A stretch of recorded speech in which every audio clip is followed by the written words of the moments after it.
Get ready to Ravenstar's Witching Hour. I am your host, Solaris BlueRaven. My wonderful guest tonight is Dan Willis, and his his website is thewebmatrix.net/disclosure. And Dan, before we hit the break, they were discussing a little bit about some of the women that they recruited for, I guess it seems like a breeding program, doesn't it?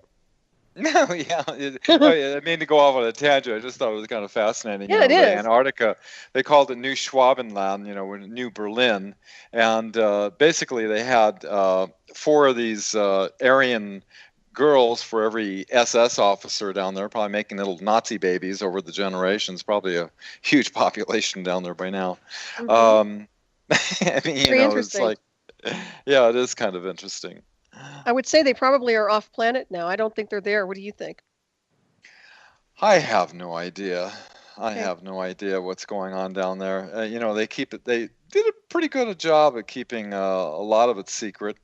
Mm-hmm. All the stuff that's going on in Antarctica now. They believe that there was crustal displacement and that Antarctica was part of Atlantis. Mm-hmm. And I was looking at the angles of the pyramids down there that the Russians and other people discovered down in Antarctica, that looking at measuring the angle on it, Mm-hmm. and it's the same angle as the Great Pyramid in Giza. So this is some kind of worldwide pyramidal grid structure or something that they say that they're finding these ancient. It's like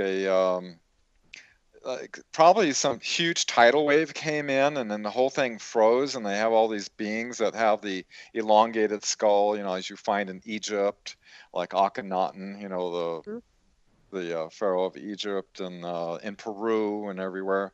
We've got all these pieces of evidence all over that our history has been kind of they don't teach that in school, but Of the course not. evidence they can't hide it all, so Right. there's leaks. It's only for the people who kind of look out of the box, the kind of research. You risk having your credibility questioned and everything by not going along with the status quo of belief and everything. But Mm-hmm. everybody needs to, don't take anything anybody says on any of these talk shows or anything for real. You have to really look at and do your own research and Mm-hmm. Exactly. collaborate. My website is only my sharing of my online notes of trying to figure it out for myself. I haven't come to an absolute conclusion, other than I know that we're not alone and that we've been infiltrated, and that there is an incredible other world potentiality that could exist that is only being held back from the human race through this matrix of perception that they've been keeping it secret. Right. Yeah, the two worlds existing simultaneously, but they're bleeding through to each other. That's the problem we're running into. And as I've touched on many times over, is that we are not from here, and none of us are. We're off-worlders to begin with. And we've touched a little bit about the amnesia process, and that's true. We enter onto a timeline. People who incarnate here. Some people say it's an erasure or they have amnesia, but I personally believe that we have every component of consciousness and cellular memory in the blood akashic in our cells and atoms, and we can access that. But we have to deprogram from the lie. And part of this is also, looking through and seeing what's correct and what's not. But one thing, because my area is the covert sciences, and so far as synthetic telepathy goes, I just have to look at on that benchmark, and then I can go from there. Because some of these people who claim to be part of these black science departments, they would have had to been pulled into a program similar to what I went through in order to be part of that. I'm sorry, but they would have, because that's the first thing you have to ask them is what's their level of communication and what are they capable of doing with the telepathy. I'm not going to go into details, but I can tell you just by some of the questions I'm able to ask one of those people, one of the people that claims that they've been off planet, they wouldn't pass the test. They wouldn't pass because they're not saying the right answer. That's all I'll tell you. Okay. I'm not saying they were or they weren't. I'm pretty sure if they were compromised, they were interconnected with something. I can't tell you what it was, but I do know certain things with synthetic telepathy, and I'll tell you right now, if they don't give me the right answers, then I can tell you right now they haven't been involved in it. I'll Well, leave it at that. you and I know the mind control technologies are very advanced. They're so advanced that I was pulled into one of the first prototypes of the ones that's super, super advanced with the Sci-Spy. And that's why, I didn't say I was off on Mars doing this and that. They pulled me in as a test pilot for it here. And that's another thing I was going to ask you. You have the chronological order, which I really appreciate. And in the windows, I'm looking like, let me look over here. You wrote it like 1999. It seemed like it kind of broke off. And then after that, it didn't pick up until later on. And I was just looking at activity or some of the projects. Well, 1999, actually, I got involved with the disclosure, where the CIA director was denied access, which Mm-hmm. ever since they killed Kennedy, every president that's gone in the Oval Office so far has, fallen in line with the compliance with the cabal. What happened is you have let's see, it was like 1993 that Clinton, through Lawrence Rockefeller, wanted to get this information out. He had a CIA director look into it. Greer was in that meeting and he was denied access to it, the CIA director. And later in 1997, the head of the Joint Chiefs of Staff, Admiral Tom Wilson, um, we provided different projects that were unacknowledged, and he was denied access. He said you don't have a need to know. He's the head of the Joint Chiefs of Staff, and he said basically you have my permission. He said to Dr. Greer to go public with this because this group is illegal, Mm-hmm. and our legal counsel, one of the 20 witnesses that testified in Washington, um, said that because these are not overseen by the Congress and are out of loop of the legal constitutional government, they're illegal in nature, and they can't cite the rule of law against you because they themselves are illegal. Right? Mm-hmm. Right. So, yeah. So, Interesting. And that's so true. Well, go ahead. I don't mean to interrupt you. no. So anyway, we were saying about 1999. Well, what happened was, when Dr. Greer had his life threatened not to go to the press club, but he did. And, I ended up there because somebody chickened out and I volunteered. I said, I'd be, honored to support this effort, 'cause I think you're right about there being, they say we're been altered like 22 different times by different extraterrestrial races, our DNA. And, back in the, I mean, some people are a lot younger than I am, but, back when in the 50s, watching, The Day the Earth Stood Still and Forbidden Planet and, you Mm-hmm. know, Earth versus the Flying Saucers and all these, sci-fi movies in the 50s. I think what happened is there was a memory was triggered as soon as children or even adults see the shape of the saucer. There's almost like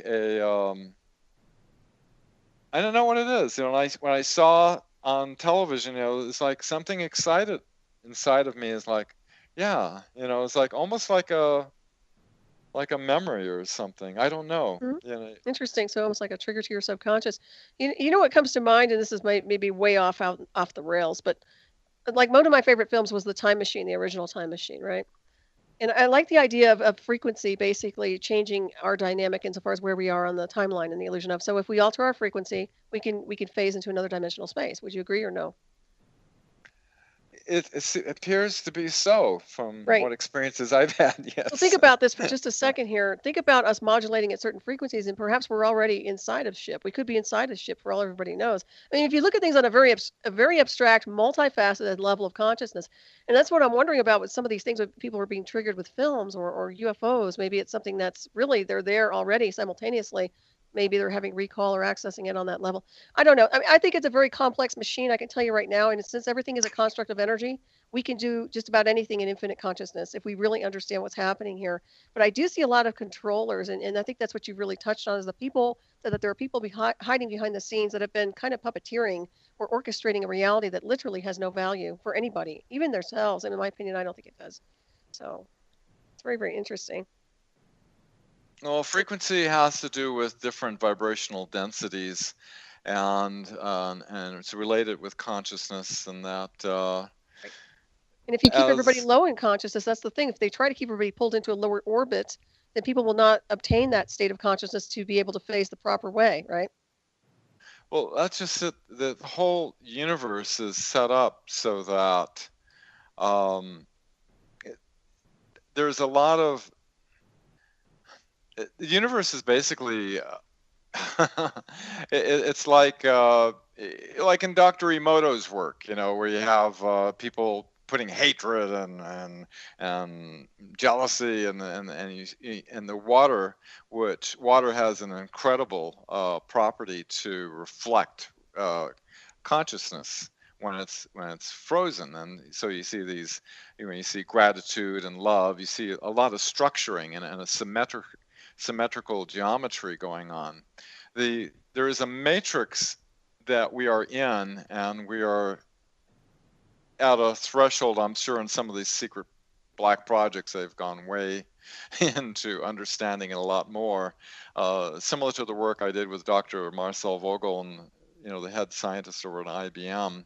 We're working with the consciousness interface between water and the substance of quartz.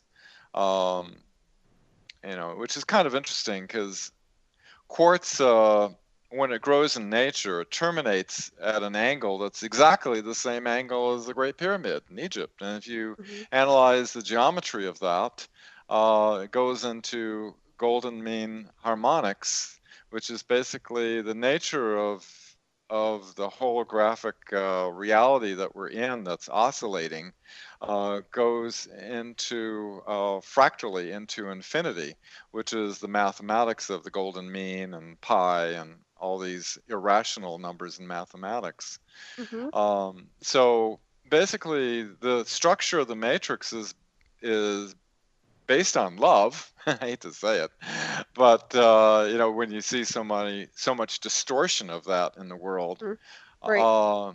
so some of these higher, more advanced beings that have haven't destroyed themselves and are thousands or millions of years in advance, they have this ability that kind of trumps the technology of the lower vibrational beings, just because they can align themselves with the true nature of the matrix of the universe.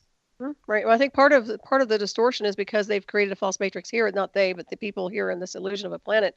So that's the problem. If we can destroy that false matrix, which I think it is being kind of imploding, then people can break orbit with that state of consciousness and the illusion of it, and start ascending out of the well.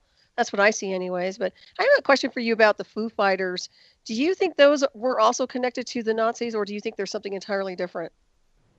It was kind of interesting. It was during World War II. I have no intel on what their origin was, but apparently, there's lots of races looking at us. We're kind of a spectacle, I guess, over here in this corner of the galaxy. According to Tompkins, there's like 2,000 races looking at us. According to Clifford Stone, they had categorized, by the time he got out in 1989, 57 different species. There were basically 4 groups that we were interacting with back in the 50s. But I wanted to comment on something you said earlier about the OSS, before it turned into the CIA, Wild Bill Donovan. They knew that the use of fear and terror was critical in their full spectrum dominance of the populace ability to is like back then they were actually working with apparently the Nazis to create this matrix of perception, because they know that when a person's in a state of fear or terror, then you can't really connect to your higher self. You can't really connect to your higher abilities. And they seem to have a grave fear of our ability to do that. The Nazis were all over the occult. They searched all over the world trying to find ancient knowledge. In 1957, 30 universities took out everything having to do with the powers of human consciousness out of all of the major universities. They didn't want people to become aware that we can affect, we can affect this reality. Mm-hmm. And as in my own, after going to Washington and testifying under oath, after meeting with senators and congressmen up on Capitol Hill, after being on a number of mainstream media and alternative media, after sending, I put an online fax up when we toured around the whole United States in major cities. Every major city, the network affiliates, did the giggle factor and made fun of it, of course. After becoming aware that, and we had like 30,000 faxes go in to the president and all the representatives and everything, and all of them are out of the loop, and they're all indoctrinated how to respond to this issue. I got to Mm-hmm. see a pattern when I got the responses back from the representatives. I started to become aware that the system is so infiltrated and so compromised that you can protest till you're blue in the face, you can do all these different things, and the system and the mainstream media is so infiltrated that how do you affect change with this compromised system? And I started to think, maybe it's one thing to take action and do things, in the outer world, so to speak, but also to take action on the inner world too, and to there's no one is really separate in this collective mind that we all share, and there's much evidence in science shows that we're all tied together, and that reality is holographic, and that you can't change one part of the hologram without somehow affecting every other part of the hologram. So people aren't aware that their thoughts are actually, it's like what you were saying earlier about changing the frequency. Mm-hmm. If you go up to a really high frequency, you can see the pulses in between reality actually being created Mm-hmm. as our belief of the reality. As you go down to a slower density, I kind of liken it to like a fluorescent light that's blinking off and on 60 times a second, but the eye can only discern 30 times a second. So therefore, it looks like it's continually on. Reality is actually oscillating, and that it appears,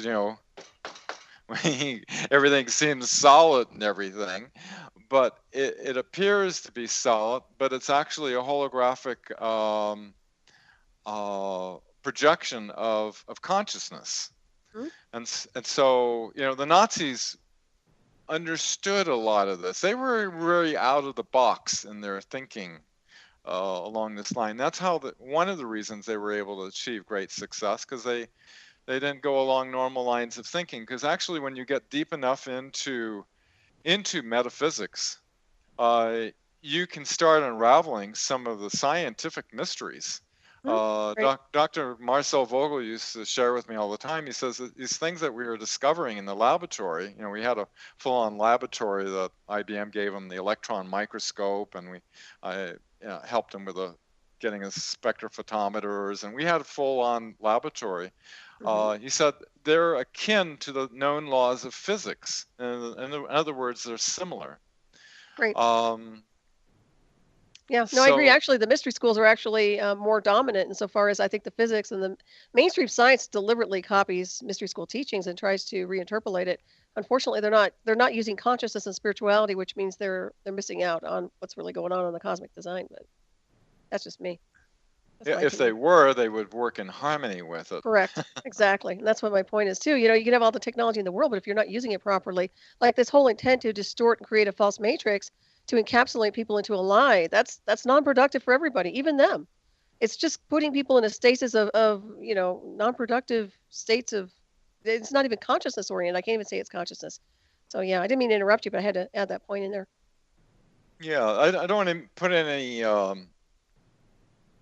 put any fear, because there's no reason to, with the reptilian race or anything. But Dr. Greer and many others who I've done talk shows with that are well known in the UFO community, Hmm. have this belief that all of them, without exception, all of them are benevolent. And I'm I'm good with the majority of them, but when you start getting these witnesses like Tompkins and thing testifying to this reptilian race, uh, it was Dr. Herman Obrith, who was the Werner von Braun's mentor, who said, we had help from people from other worlds. Obviously, they had help from somebody, so, and apparently they were complimentary with the Nazis. So, I don't know. I'm just kind of putting that one on the shelf. It seems to be there's a lot of indications that a predatory race of maybe of a lower density that had advanced technology that was down in Antarctica already, that gave the Nazis these big caverns in order to continue on their industry of building spacecraft. It exists. Whatever it is, it has to be, the full truth needs to be told to the people. I don't care if it's something unpleasant or if it's the best news ever. The whole truth needs to be completely exposed for everybody, because as long as we're still telling a partial truth, and from what I understand, the Air Force is like feeding, there was since a split between the Navy and the Air Force, according to Tompkins and the history and everything, that, some people are being fed saying, oh, this is the full story, right? But it's actually a story that kind of makes them look okay and kind of hides them from war tribunals of the crimes against humanity they've done in the past, and kind of eases it in so we can have another 100 years of disinformation, of leading us on without giving us the full story. And I think the people of Earth need the full story. Oh, absolutely. Yeah, the whole thing has been, like I said, a disservice on so many levels. I also, I did check out the interview with William Tompkins, and I have done some research on him. And I would say that I remember him talking about the lunar base, and I remember him talking about what you're describing with these quote unquote ships. And what I can tell you is that, in my opinion, and this is just my own personal opinion, that the lunar base, that the moon has an artificial intelligence holographic projection system. It has a control panel there capable of modulating waves of energy and creating a hallucinogenic psychotronic program. And I'm wondering if he wasn't hit with something that appeared to be extraterrestrial when in fact it was part of the Nazis. That's just my own impression. What do you think? Is that, obviously it's possible, but you said the Nazis were there on the moon, right? Well, there's something caused this enormous leap in their technological capabilities. Forrestal and John F. Kennedy, witnessed that. So I don't know. Anything, I wouldn't take anything off the off the plate we're examining here, but there's certain things that are solid that you have to wonder if you got to have. It's like a building block. You have to build on your knowledge. If you look at all the authenticated documents that have been leaked through the years, and you look at you have like over 500 witnesses, which include astronauts, generals, admirals. If all of them were making things up, that would be even stranger. So you have to have some kind of foundational basis of which to build from. And then as you kind of reach out, because see, they use compartmentalized security, which works really well, to keep things secret. And so all you can do, but they always have leaks. Somehow there's always a leak. And all you can do is just kind of put it together and see what makes sense. But you can't swear by, oh well, this is it, because you could be going down this primrose path thinking one thing, and then all of a sudden you realize, oh my God, I was totally wrong. And people need to have the humility to say, oh, well, okay, I was totally wrong. This is new. Okay, I understand now, and not get so stuck in whatever their belief is. You got to keep an open mind and base whatever your belief is on certain rock solid foundations. And that's kind of what, thank God for the alternative media and you doing shows like this, because you don't hear about this stuff on the mainstream media, Gosh, and no. they're desperately trying to manage the perception on Facebook and YouTube and Google, and all the CIA, NSA, the sock puppets and shills and trolls and all those things, desperately trying to squelch this global awakening that's happening, that we've been hoodwinked, and and that we have been in this worldview warfare, or Weltanschauungskrieg, as the Nazis called it, and we're just starting to piece it together. Right. Well, I think that's a good point you make there. It's given to you according to your beliefs, as they say, and I believe that insofar as this is a projection. I mean, it's a holographic scenario. It's like the holodeck, in my opinion, in this world. We can create and manifest at will our own reality once we realize that we're capable. One thing that we can all agree on right now, I'm pretty sure, is that we're dealing with psychological warfare, and that takes on many, many forms. And of course, you're touching on so many different aspects of the way they compromise brainwave activity, whether it's through social engineering or airbrushing information or censoring or compartmentalization and screen memories and whatever else it is. I mean, obviously, the whole game plan is a mind hack. It's a mind war, and that's something that we can agree on. So we have to move from there. But what gives us clarity, in my opinion, is states of higher consciousness and spirituality, meaning higher self, oversoul, superconscious, where you don't let all this other stuff get at you. You just kind of keep navigating to source and go beyond the matrix and look and see for what the mirror beyond the mirror, what's really happening. Oh, well said. Yes, I agree totally. Yeah, and that's the thing, is like navigating out of the psychological zone, man, because there's so much here. Holy cow. I mean, I'm just glad we are able to talk about it. I agree with you. Can you imagine that people are lost out there? I mean, people don't listen to truth media. When I call this truth media, it's not even alternative anymore. Literally, if they're not paying attention to what's happening here, they're getting sucked into the matrix, the false matrix. It's no good for them anyway. And the truth media has been has been, if you don't think they've like caught on that, it was like Brzezinski back in 2012 expressed the fear of the global awakening because of the alternative media of the internet. Of course they're going to infiltrate every way possible, and you're going to see like the CIA has always been testing us to see how easily we can be fooled, all the way back to George Adamski, to the flat Earth on YouTube, and all these different things that are. The CIA's got so many websites, and there's so many operations on the alternative media. And there's a lot of disinformation. What it does is effectively works to, people look at all this stuff, and they look at all this crazy stuff, and they think, oh my God, I don't know what to believe. It's all nuts, and so they throw up their arms. Hey, mission accomplished. So a person doesn't question anymore or dig any deeper, because it's all too confusing, and there's way too much information going all kinds of different directions, and different beliefs. But people who research this stuff, they honestly research it and dig and try to base it on as much credible factual information as they can, they all start to collaborate with each other and all form a similar picture. Yeah, it's a dream pool. Not even a dream pool. I would call it more of a think tank, a good think tank, not the one at the Pentagon. But yeah, no, basically, I think they do use us. That's the funny thing is, they use us because we're troubleshooting their weirdness, right? And of course, the Google and all these other aspects of the internet are great for spying on people and taking information. So that's another thing I always say. They learn from us because we're able to decode it. But I have to tell you, I don't like looking for cheese in the. I feel like a rat looking for cheese sometimes, the way they throw this stuff out.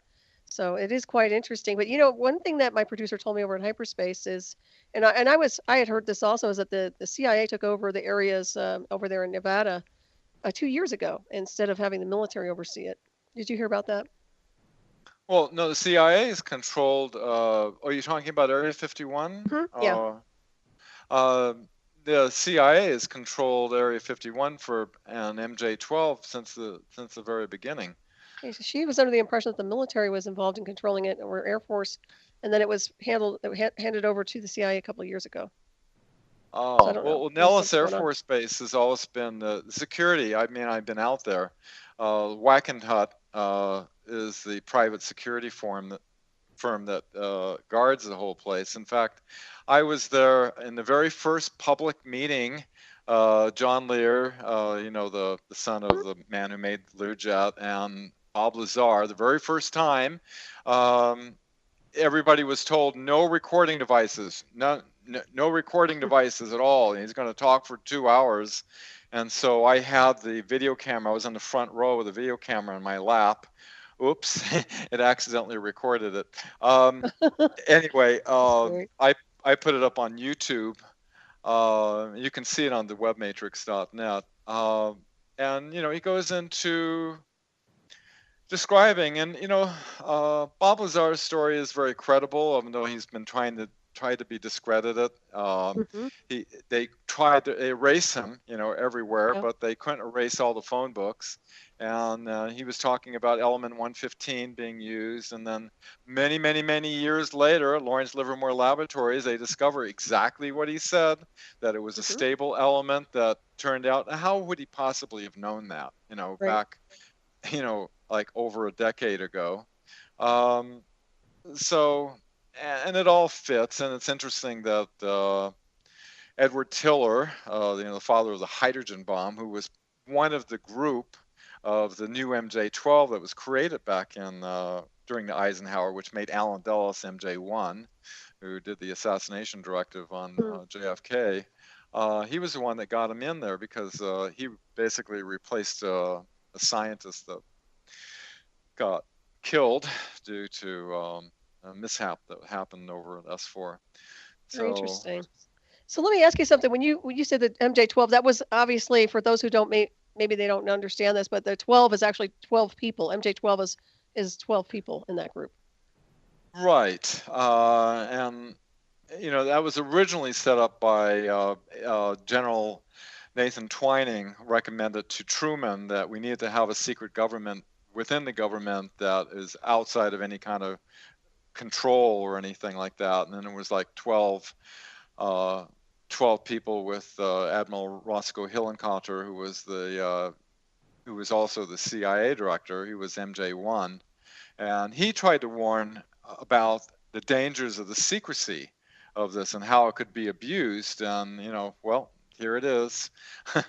He was absolutely correct. They infiltrated. They used our own national security apparatus against us, and infiltrated in. Look at the NSA up there in Bluffdale, Utah, with their quantum computers and yottabytes of information. And then just recently, Vault 7 got released.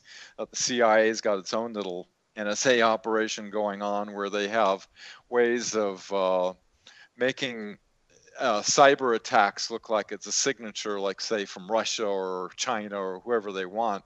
And so it totally makes a joke out of, blaming the Russians for hacking because Hillary lost, Right. But, some of the stuff, all the hardware that they've, the TVs and every way possible, and this conversation, of course, is getting recorded, and using the processing power of these quantum computers is so advanced that they could categorize and know exactly what the whole population of the United States is thinking, and know how to categorize every individual into what, with artificial intelligence. It's in fact, that's what they're doing up there. They're using artificial intelligence to monitor, like William Binney says. It has nothing to do with terrorists. It's all about they're like making dossiers on everybody, and it's all about control of the population. Yeah. Well, when you get interconnected with the artificial intelligence, that's exactly what it is. It's an electronic brain.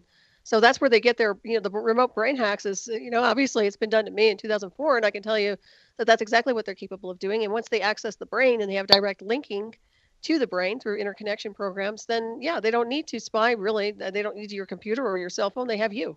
You're the database. So that's all they care about. So it's an insidious program, and it's something to be concerned about, because we need people doing that to our brains and modulating them differently, so that they're basically trying to suck our life force into their false matrix. So it's an energy suck. There's no doubt about it. So the MJ-12, where exactly were they out of? Were they out of DC, or where was the their office? Do you know? Office of, like, where did they gather, and what state were they in? What, the NSA? No, MJ-12. Oh, not in particular any I was state. just curious where their meeting location was. Okay, yeah. when they started, they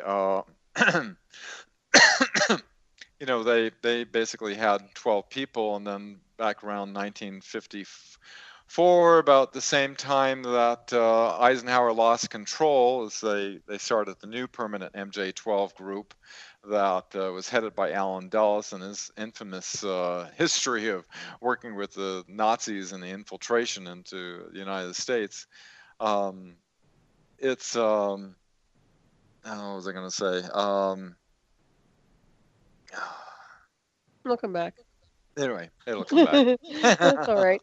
So what's your impression of the black prisons? I hear about the black prisons underground insofar as people who are whistleblowers or some potential people that might open their mouths get taken away into these underground areas. They're never seen again. Maybe have you ever factored in the disappearance of people that came out and communicated information that was credible? I've heard of that. It's hard to say. There's disinformation. There's people who are like delusional, out there. I've run into delusional people. I know a lot of them exist, that are out there. And when I went for 10 years meeting with scientists and inventors and vetting these technologies that, some claim they had. Some of them didn't claim they had, and a lot of them got murdered too. Mm-hmm.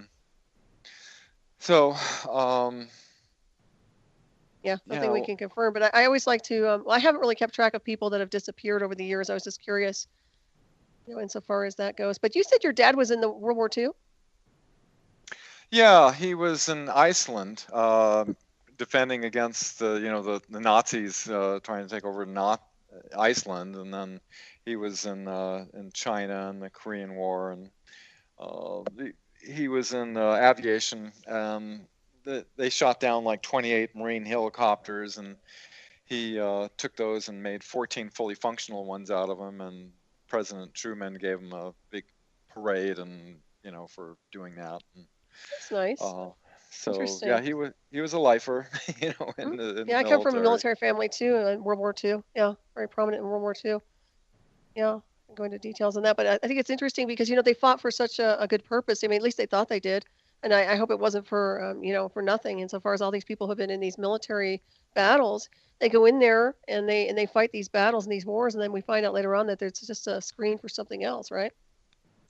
And they're honorable people. I have great respect for the military. The thing is that you got people like Henry Kissinger saying that military men are just dumb, stupid animals to be used for pawns. And this is kind of a mentality that we have our military going off to these wars, and it's almost like I ended up in combat action in Vietnam, when Country Joe was saying 1, 2, 3, what are we fighting for?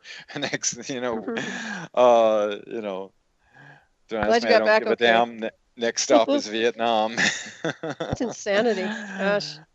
Oh yeah, just insanity, and all the drug operations that were going over, just like the poppy fields over in Afghanistan, and George H.W. Bush's Zapata Oil Company bringing it in for the CIA, and all this unacknowledged funding. And this started way back when Alan Dulles and Nazi General of Intelligence Reinhard Gehlen and Wild Bill Donovan, General Wild Bill Donovan, was giving Truman all these false estimates about the Soviets. It was like all a lie. But what it did, it justified keeping the CIA operating and funneling, I think it was like $6 trillion, into all these operations that are, probably a lot of it went down to South America and these underground operations where the Nazis were continuing, because they knew Hitler escaped, they knew Heinrich Himmler escaped. And the FBI released hundreds of documents showing their full awareness they were down there and everything. Yeah. In a weird way, we were kind of the new Berlin also, because we inherited so many of the Nazi programs and the Nazis in general from the war. So very, very interesting when you think about it. That's where our technology came from, insofar as that's how we grew so quickly, insofar as having access to their exotic technologies, right? Yeah. Seems like it anyway. Wouldn't you say that some of those underground bases, though, they were there already? I mean, insofar as being used now and occupied by our personnel or some other military personnel, but initially they were already there. In other words, these bases were created by extraterrestrials, or no? Yeah. Well, hard to know exactly what was going on, but Mm-hmm. according to the whistleblowers, quote unquote, right? Mm-hmm. There was several large caverns that were heated by these underground lakes and stuff. And it's just kind of interesting, the secret navigation for the Nazi U-boats, how to get under there, because they found out there was these huge channels that go underneath Antarctica that comes up into these bases that Admiral Carl Dewitz, said we've made an impenetrable fortress, for our Fuhrer, a veritable Shangri-La, he said. And they did. They made a base under there that apparently they were able to. They had these huge, they called them milk cow submarines that could have all these supplies, huge amounts of supplies that they were getting down there and getting going. And it probably had a lot of resources that they tapped into. And my God, they must have been in seventh heaven when they found. There was remnants of an ancient civilization that was Atlantis down there. I knew Dr.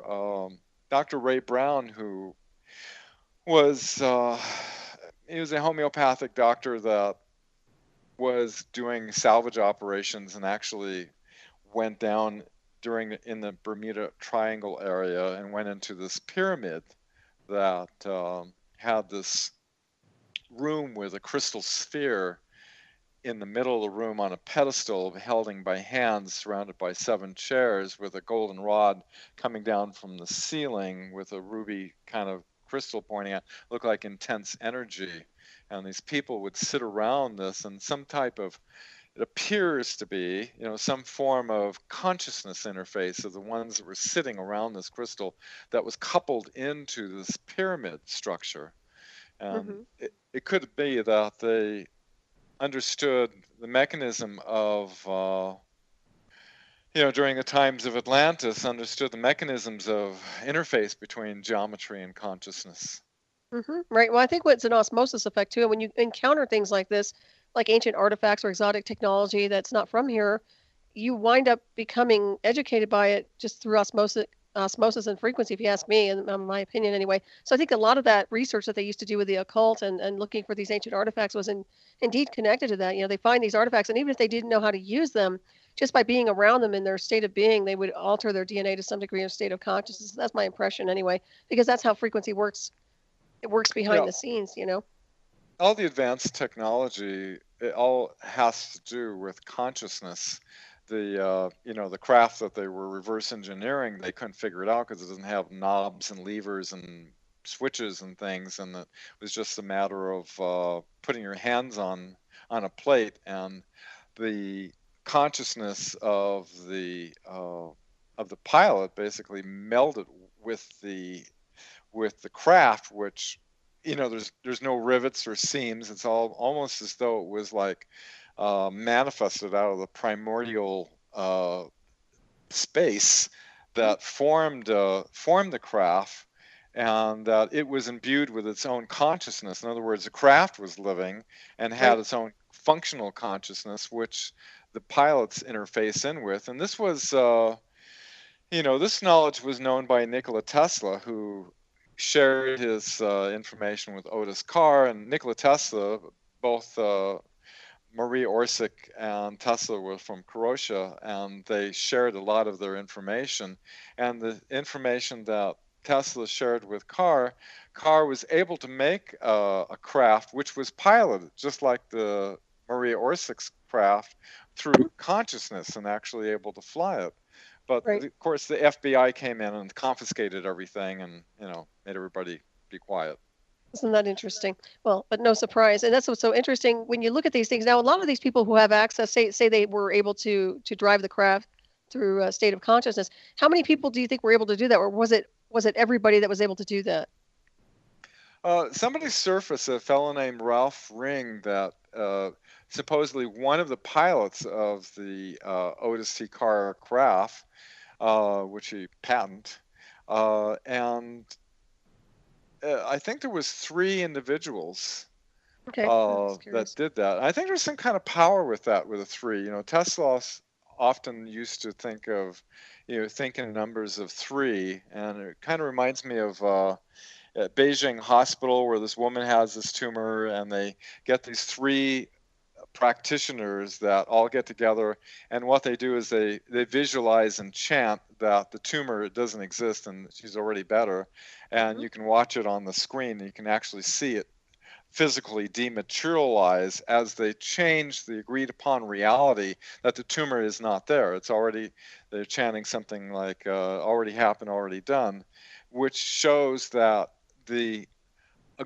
it's the matter it's a matter of the degree of the belief and the coherency of the belief. And when you get like 3 people together, all who know that, once you open up that channel within you and you know that you can affect reality through your consciousness. There's like a friend of mine we went to go see Uri Geller, and then his little brother started like 6 hours sitting in front of a spoon to bend it, and he was able to bend it, but then all of a sudden it happened much shorter, and all sorts of things were going crazy.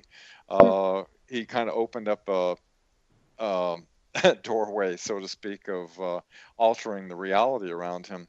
Hmm. Uh, but Makes sense. Well, it's the Trinity too. You're talking about number 3, but that's a Trinity number that is very sacred. There's no doubt. And I used to work with healing teams too. Because of my healing practitioner background. We used to do phenomenal work on people, and we had people who were very, very ill, and they would get healed. I mean, I'm not kidding. So yeah, the power of the mind, consciousness, and us becoming conduits and pillars of this energy, which is universal life force energy, really does alter and can heal people. There's no doubt about that. Another yeah, reason they they like tried. to monitor, another reason they like to run interference. Go ahead. It's interesting how they try to discredit, Uri Hmm. Geller, and say, oh yeah, these are chemicals and stuff like that. But no, it's they don't want people to know the power of the mind and consciousness to affect matter like that, because then you Right. start to realize, wow, what else can I do? Well, you affect reality, you change reality, but we're already changing reality whether they like it or not. But I do notice that once you start navigating to higher levels of that frequency beyond it all, they do tend to intercept and create their own challengers and things that they try to do to control, manipulate the frequency itself. So I mean, I ran into those problems myself, and I didn't understand it because I figured everybody was like me doing the work I was doing. They weren't. They weren't doing the work I was doing at all before I was pulled in that program. So it's very, very interesting. But yeah, it's just so fascinating. Another thing you touched on your website was about the UK, the hacker. This was a while back, but the one who accessed the U.S. Space Command, was that 2002 or no? Oh, Gary McKinnon, you're talking about? Right, yeah, yeah. I'm curious insofar as what do you think of him? I mean, whatever happened to that guy? Well, he was smoking pot and doing like a 56K modem or something like that, and got into the Space Command. And yeah, he saw a list of non-terrestrial officers and ships that are not in the U.S. Navy, that, USS Hillenkotter and LeMay, which are, totally involved with the whole MJ-12 thing. And you saw the cigar-shaped craft, you can start to see a video of it. Or a download of it. That's a very slow connection. Yeah, they want to hang him. They want to put him away for, like, the Bush administration wanted to put him away for 70. He was inspired by the witness testimonies of the press club that I went to. Wow, Yeah, it's and interesting. Go ahead. oh, I was just going to say, in regards to, I was inspired to write Imagine This, which is on the webmatrix.net, as a visualization of seeing this world and looking at it from the future of children, looking back at the history of mankind, how we have this group as forming these deceptions over more than decades, and how through the alternative media of the internet, shows like yours, and that people started to put things together, and then even the collective consciousness contributed, besides being online and reading things and YouTubes and Facebooks, our collective consciousness started to replicate across the collective, that we were able to transform the situation into one that, the human race vowed to never allow this to ever happen again. And then the kids in the future are like grateful that that happened in the past, and the people that helped initiate this transition. So it's this sort of a exercise. I felt inspired to write that because I felt like there's a lot of dark information, out there. A lot of people just feel helpless and Right. disempowered. And by kind of imagining a reality where we do take control of this in a benevolent way, where the most benevolent outcome for all beings, then the more people imagine that, just the idea of that has a creative effect. And so that was my inspiration, why I wrote Imagine This. I love that too, and I encourage everybody to check out your website, as I said, and it's wonderful. If they want to reach out to you, that's probably the best way to do it, right? Yeah, www.thewebmatrix.net. I'm on Facebook at facebook.com/disclosure witness. It seems to be, I've gotten a free ticket to talk about this just because I went to Washington to testify under an oath, breaking national security oaths. And, That's a big deal. That's a big deal, Dan. I applaud you for doing that. I really do. Well, in each one of us, after we gave our testimony, each one of us, which is penalty of perjury, we said we were willing to testify under oath before an open congressional hearing. And all that got perfectly sanitized out, through CNN and all the rest of the networks. Made it sound like, wanted to have a congressional hearing on the reality of UFOs, when we're actually attempting to disclose that, hey, our government's been infiltrated, and Right. these are the indications of it. And even since then, it's just gotten. Do you think it's gotten worse or better? But the good thing is, actually, because of the internet, we do have a lot more people in this field. I mean, going after it, UFO investigations. I love it. I love it. Yeah, the more people, the better. People. I love it when people ask questions. When people have an inquiring mind.